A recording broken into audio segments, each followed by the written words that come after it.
पण पर्सन ते रिलेटेड वेगवेगळे टाईपचे प्रॉब्लेम घेतलेले आहेत, म्हणजे वेगवेगळ्या प्रकारचे आपण काय घेतलं उदाहरणं सोडवलेली आहेत. आता एक लास्ट उदाहरण आहे, लास्ट प्रकार आहे, तुम्ही सांगतो. चुकून एखादं माझं कुठं तरी राहिलं असेल तर तुम्ही मला सांगा की या प्रकारचे आपण घेतले नाही, तर डेफिनेटली आपण त्या प्रकारचे पण घेऊ. तर असा एक प्रॉब्लेम आहे बघा की आपल्याकडे इंग्लिश आणि मॅथ्स सब्जेक्ट आहेत. इंग्लिश आणि मॅथ्स सब्जेक्टची आपण परीक्षा घेतलेली आहे. तर त्याच्यामध्ये आपल्याला काय दिलं तर 75% हे विद्यार्थी फक्त इंग्लिशमध्ये पास झाले. 75% विद्यार्थी काय झाले फक्त इंग्लिशमध्ये पास झाले आणि 80% विद्यार्थी फक्त मॅथ्समध्ये पास झाले. लक्षात आहे. आणि 18% फेल विद्यार्थी बोथ सब्जेक्ट, म्हणजे दोन्ही सब्जेक्टमध्ये किती विद्यार्थी फेल झाले 18%.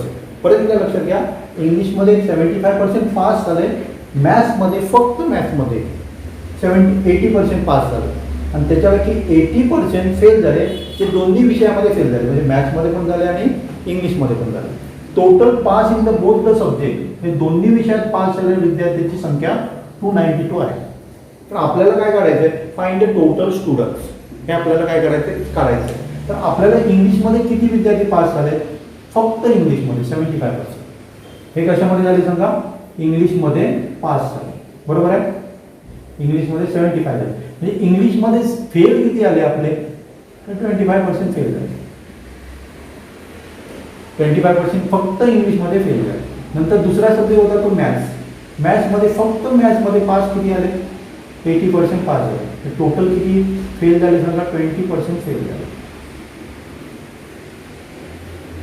फक्त इंग्लिशमध्ये 25% फेल झाले, फक्त मॅथ्समध्ये किती फेल झाले 20% फेल झाले. पण आपल्याला अनेक काय सांगितलं, 18% विद्यार्थी आहेत ना, जे याच्यामध्ये पण आहे याच्यामध्ये पण आहे, ते दोन्ही विषयात फेल झालेले आहेत.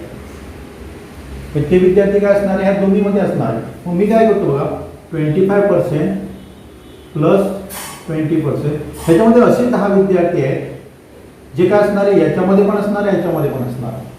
मग ते मी काय करतो, मायनस करतो. किती 18, 10 नाही 18, हे मायनस करतो. आता हे बघा इझी कसं करायचं बघा, 20 - 18 करतो. पहिल्यांदा हे ॲड करा, त्याच्यातनं 18 मायनस करा. त्याच्यापेक्षा मी काय करतो 20 - 18 म्हणजे किती आले 2, आणि 25 + 2 म्हणजे किती होतात 27. म्हणजे याचा अर्थ काय झाला लक्षात आला तुमचा, 27 विद्यार्थी 27% विद्यार्थी फेल झालेले आहेत. एकूण विद्यार्थ्यांपैकी 27% काय झालेले आहे, फेल झालेले आहेत. परत मी रिपीट करतो बघा, हे 75% स्टुडंट आहेत ते फक्त इंग्लिशमध्ये पास झालेले आहेत. 80% स्टुडंट आहेत ते फक्त मॅथ्समध्ये पास झालेले आहेत. इंग्लिशमध्ये फेल किती आले 25%, मराठीमध्ये फेल किती आले 20%. लक्षात आहे. आता आपल्याला आणि काय सांगितलं, दोन्ही विषयामध्ये फेल झालेले पण विद्यार्थी आहेत ते 18% आहेत. मग त्याच्यातले विद्यार्थी काय असणार आहे, याच्यामध्ये पण असणार आणि याच्यामध्ये पण असणार आहे. मग मी काय करतो ते काढून टाकतो, त्या विद्यार्थ्यांना काय करतो म्हणजे मायनस करतो. म्हणजे आपल्याला ॲक्च्युली किती विद्यार्थी काय झाले सांगा फेल झाले ते मिळाले. 27% काय झाले विद्यार्थी फेल झाले मिळाले. आता 27% फेल झाले विद्यार्थी, तर पास किती झालेले असणार सांगा 100 - 27, म्हणजे आपल्याला काय मिळतं सांगा 37. 73% विद्यार्थी काय झाले पास झाले. आता आपल्याला काय सांगितलं की पास झालेले विद्यार्थी 292 आहेत, हे पर्सेंट झाले. पण एकूण नंबर किती आहे सांगा त्यांचा 292 आहे. हे 292 विद्यार्थी काय झालेले पास झालेले, म्हणजे किती पर्सेंट झाले सांगा 73% आपले विद्यार्थी काय झालेले आहेत पास झालेले. क्लिअर समजलं काय, प्रॉब्लेम वाटतो अजून. म्हणजे मी काय केलं सांगा, पहिल्यांदा किती विद्यार्थी फेल झाले ते काढले पर्सेंटेज, आणि त्याच्यावरून मी काय केलं 100 मधनं ते सबट्रॅक्ट केलं. म्हणजे मला काय मिळालं सांगा 73%. 292 जेव्हा विद्यार्थी असतात तेव्हा 73% असतं, 100 असतात तेव्हा किती असतात हे आपल्याला काढायचं. पण आपण काय करणार आहे, जेव्हा 292 विद्यार्थी असतात तेव्हा ते 73% असतं, आणि जेव्हा 100 असतात तेव्हा किती पर्सेंट असणार ते आपल्याला काढायचं. ओके. तर 292 असताना 73%, तर 100 असताना नाही, माझं चुकलं थोडं, 2 हे उलटं लिहिलं. 73% असतं तेव्हा किती विद्यार्थी असतात सांगा? 292 असतात.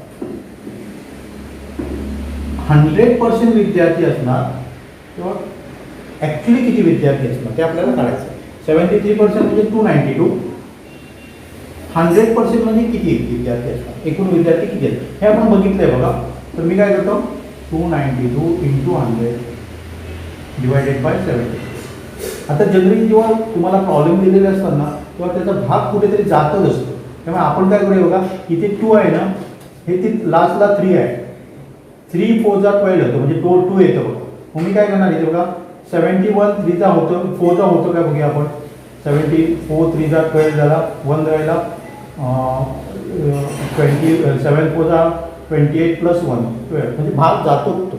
लक्षात. फक्त आपण काय करायचं, शेवटचा नंबर बघायचा आणि त्याच्या टेबलमध्ये हा शेवटचा नंबर कुठे येतो तो बघायचा. लक्षात आहे. आता इथे जर बघितलं तर आन्सर आपल्याला काय आला सांगा, 400. म्हणजे एकूण स्टुडंट किती होते, 400 होते. परफेक्ट लक्षात आलं. हे अशा प्रकारचे प्रॉब्लेम तुम्हाला आले तर सॉल्व्ह करता येणार. फक्त काय केलं असतं, वेगळं काहीतरी तुम्हाला विचारलेलं असतं ते पटकन तुमच्या लक्षात आहे. आता इथे समजा असं दिलं असतं, समजा म्हणजे 5 बद्दल फेल देऊन पर्सेंटेज बदललं असतं ना तरी तुम्हाला ते करता यायला पाहिजे. म्हणजे हे आता नंबर दिले ते 5चे दिले, तुम्हाला फेलचे दिले तरी तुम्हाला काय करता यायला पाहिजे, ते करता यायला पाहिजे. समजलं नक्की. आणि एक आपण उदाहरण बघूया म्हणजे आपलं परफेक्ट होतं. तर एका गावामध्ये मराठी आणि हिंदी बोलणारे लोक आहेत. मराठी पण बोलतात आणि हिंदी पण बोलतात. एका गावामध्ये काय सांगा, मराठी बोलणारे आणि हिंदी पण बोलणारे आणि असे पण लोक आहेत ज्यांना मराठी पण येतं आणि हिंदी पण येतं. मराठी बोलणारे 82% आहेत. मराठी बोलणारे किती आहेत, 82% आहेत. ज्यांना मराठी येत नाही असे किती झाले सांगा, 18% झाले. हिंदी बोलणारे किती आहेत, 76% आहेत. ज्यांना हिंदी येत नाही असे किती आले सांगा, बरोबर आहे, 24. ह्यांना सगळ्यांना काय ते एवढ्या लोकांना पर्सेंटेज नाही दिली बघा आपल्याला. एवढ्या लोकांना काय येते सांगा, मराठी पण येते आणि हिंदी पण येते. लक्षात आहे.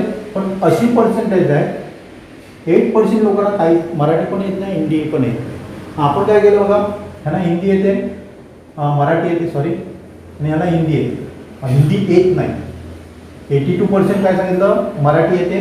76% काय ते हिंदी येते. पण ह्याला मराठी येत नाही आणि ह्याला हिंदी येत नाही. दोन्ही लँग्वेज न येणारे किती आहेत, 8%. मग सर तुम्ही काय करतो, तर मराठी न येणारे प्लस हिंदी, मराठी न येणारे प्लस हिंदी न येणारे मायनस दोन्ही भाषा न येणारे बाजूला काढतो. तर इथे सुद्धा मी सिंपल कसं करतो बघा, 18 - 8 करतो. 10 झालं प्लस 24 म्हणजे किती आलं सांगा, 18 - 8 प्लस 24. बरोबर काढले ना मी, 76% आणि 82%. ओके. तर आपलं काय आहे आन्सर सांगा, 18 - 8 म्हणजे 10 झालं आणि 34 झालं. लक्षात आहे. मगाशी आपण काढलेलं बघा, जो तसं मी काढलेलं आहे हे आपल्याला 34% वेट आहे. काय वेट आहे सांगा, मराठी आणि हिंदी दोन्हीपैकी काहीतरी येणार आहे. हे आपल्याला काय भेटेल, इथे मिळत आहे. आता आपण काय करू, टोटल पॉप्युलेशन काढायचं. पण हे आपल्याला मिळतात ना, ते काय होतं सांगा, मराठी आणि हिंदी दोन्ही न येणार. मराठी आणि हिंदी मराठी आणि हिंदी दोन्ही न येणारे आपण 8% काढले. ते जर आपण बाजूला काढले तर ॲक्च्युली मराठी किंवा हिंदी येणारे आपल्याला किती भेटतात सांगा, 34% बनतात. त्यामुळे आपल्याला काय करावं लागेल की याच्यामध्ये मराठी आणि हिंदी येणारे किती आहेत, ते आपल्याला दिलेलं आहे 2. पहिले मी काय करतो बघा, 100 - 34 करतो. का करतो लक्षात आलं. म्हणजे आपल्याला काय मिळणार सांगा, मराठी आणि हिंदी दोन्ही लँग्वेज येणारे आपल्याला भेटणार. मराठी आणि हिंदी दोन्ही लँग्वेज येणारे हे आपल्याला काय होते सांगा, मराठी किंवा हिंदी न येणारे टोटल 34% आहे. एक तर त्यांना मराठी येत नाही, एक तर त्यांना काय नाही, हिंदी येत नाही किंवा दोन्ही लँग्वेज येत नाही, असे किती आहेत सांगा, 34. त्याच्यातनं जर आपण मायनस केले ते, तर डेफिनेटली आपल्याला काय मिळणार आहे, मराठी पण येतं आणि हिंदी पण येतं, ते मिळणार. ते आपल्याला किती मिळतात सांगा, 66% मिळतात. ते आपल्याला काय मिळतात 66% मिळतात. म्हणजे आपल्याला काय करावं आता मगासारखंच आपल्याला करावं लागेल. काय करावं लागेल सांगा. मगाशी आपण काय केलेलं 66% म्हणजे किती सांगा 2244. तर 100% म्हणजे किती बरोबर आहे ना. 66% म्हणजे 2244. तर 100% म्हणजे किती. मी काय करतो बघा इथे 100 इंटू 2244 करतो डिवायडेड बाय 66. ह्याच्या 22च्या पाड्यामध्ये आहे बघा. 22 1 जा 22, 22 4 जा 22 3 जा 3 1 जा 3, 3 3 जा 9, 3 4 जा 12. म्हणजे आपल्याला किती मिळते सांगा 3400. एकूण पॉप्युलेशन किती आहे लोकसंख्या किती आहे सांगा त्यांची 3400. परत एकदा मी एक्सप्लेन करतो बघा. त्याच्यामध्ये काय बघा मराठी येणारे 82% आहे. म्हणजेच त्याचा अर्थ काय झाला मराठी न येणारे 80% आहे. हिंदी फक्त इंडिया इथे फक्त मराठी आणि इथे फक्त हिंदी येणारे 76% आहे. म्हणजे याचा अर्थ काय झाला का 24% विद्यार्थ्यांना लोकांना हिंदी काय येत नाही हिंदी येत नाही. आता आपल्याला काय दिले सांगा 8% असे लोक आहेत ज्यांना मराठी पण येत नाही आणि हिंदी पण येत नाही. मग ते याच्यामध्ये पण असणार दोघांमध्ये कुठेतरी असणार. इथे पण असणार इथे पण असणार. त्यांना जर आपण मायनस केलं तर आपल्याला काय मिळालं समजा 34% असे लोक मिळाले ज्यांना दोन्ही लँग्वेज येत नाही. दोन्ही लँग्वेज येत नाही म्हणजे का दोन्ही लँग्वेज एक तर एकाला मराठी येते हिंदी येत नाही, हिंदी येते मराठी येत नाही किंवा दोन्ही लँग्वेज येत नाही. असे सगळे आपल्याला किती मिळाले सांगा 34% मिळाले. आता दोन्ही लँग्वेज येणारे आपल्याला कसे मिळणार 100 मायनस 34 केलं की मला दोन्ही लँग्वेज मराठी पण येते आणि इंग्लिश पण येते हिंदी पण येते असे 66%. मग आपल्याला काय दिलं आहे असे किती लोक आहेत 2244. मग 66% म्हणजे 2244. तर जर 100% असतील तर किती असणार आहे. मग आपण ते क्रॉस मल्टिप्लिकेशन काढलेलं आहे. आपला आन्सर काय केलं 3 4. अशा प्रकारचे जर 2 हे परफेक्ट केले तुम्ही प्रॉब्लेम तर मला वाटतं सगळे त्याने कसे फिरून फिरून विचारू ते तुम्हाला काय करता यायला पाहिजे. पण समजून घ्या आपल्याला ॲक्च्युली आपण काय करतो ते काय करा समजून घ्या.